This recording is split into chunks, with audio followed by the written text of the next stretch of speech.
There's a place in town they call the Hollow, a patch of woods so dense that sunlight barely touches the ground.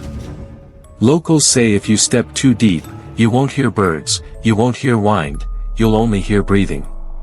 And it won't be yours. When Logan was 17, he thought he had outgrown the ghost stories his town whispered about the Hollow. Every Easter, his family would visit his grandmother's house, which sat dangerously close to that suffocating wall of trees.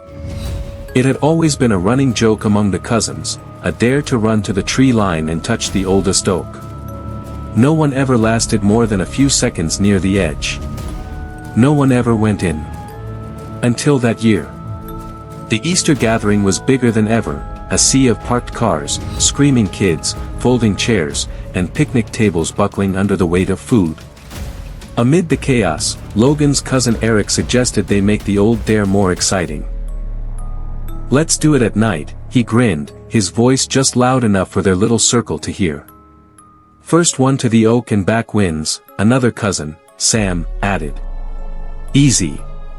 Logan, feeling the heavy buzz of teenage pride, agreed immediately. By the time night fell, the rules were simple: no flashlights. No phones. Just a quick dash to the oak and back. At 11 p.m., they snuck out. The backyard stretched like a black sea before them, and the hollow loomed, darker than anything else. Logan's stomach twisted with unease, but he shook it off. They lined up at the edge of the yard, shoes crunching softly against dead leaves. "Go," Eric whispered. Logan bolted. The moment he crossed the invisible threshold into the trees, the world changed. The air grew heavy, thick, almost syrupy. His footsteps, once loud, became muffled, like running across wet carpet. The smell of the woods was wrong too, not earthy and fresh but sour, like old meat and copper. Still, he ran, his eyes locked on the massive, gnarled oak just visible through the tangle of trees. He was maybe 20 feet away when he heard it, breathing.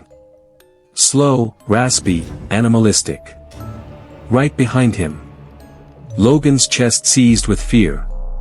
He didn't dare look back. His instincts screamed to run faster. But then, a low, wet whisper curled into his ear. "You're not supposed to be here." He stumbled, nearly falling face first into the dirt. Whipping around, he expected to see Eric or Sam playing a sick joke. Instead, he saw them. Figures. Half hidden in the trees. Not moving. Not blinking. They were wrong, their proportions off, their limbs too long, their heads tilted unnaturally. It was like something had tried to make people out of dead wood and old skin and almost succeeded. The nearest one took a step forward. A deep, rattling breath escaped its cracked mouth. Logan ran. He sprinted harder than he ever had in his life, not even daring to breathe properly until he burst from the tree line into the backyard, his vision swimming with panic. But when he turned around, the woods looked normal. Silent. Empty. Eric and Sam were already there, laughing breathlessly, thinking he had just gotten spooked by the dark. Logan didn't say a word. How could he explain it? But that wasn't the end. That night, Logan lay awake in his grandmother's guest bedroom, the old house creaking around him. He tried to convince himself it was just shadows, just his imagination.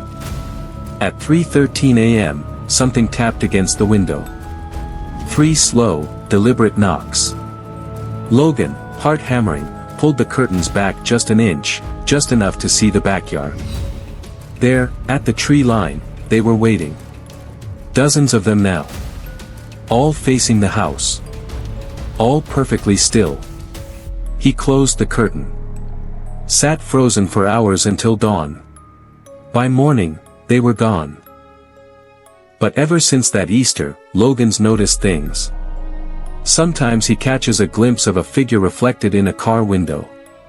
Sometimes, when he's walking home alone at night, he hears that breathing just a step behind him.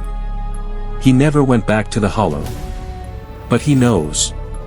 One day, they'll come out. And this time, he might not make it back.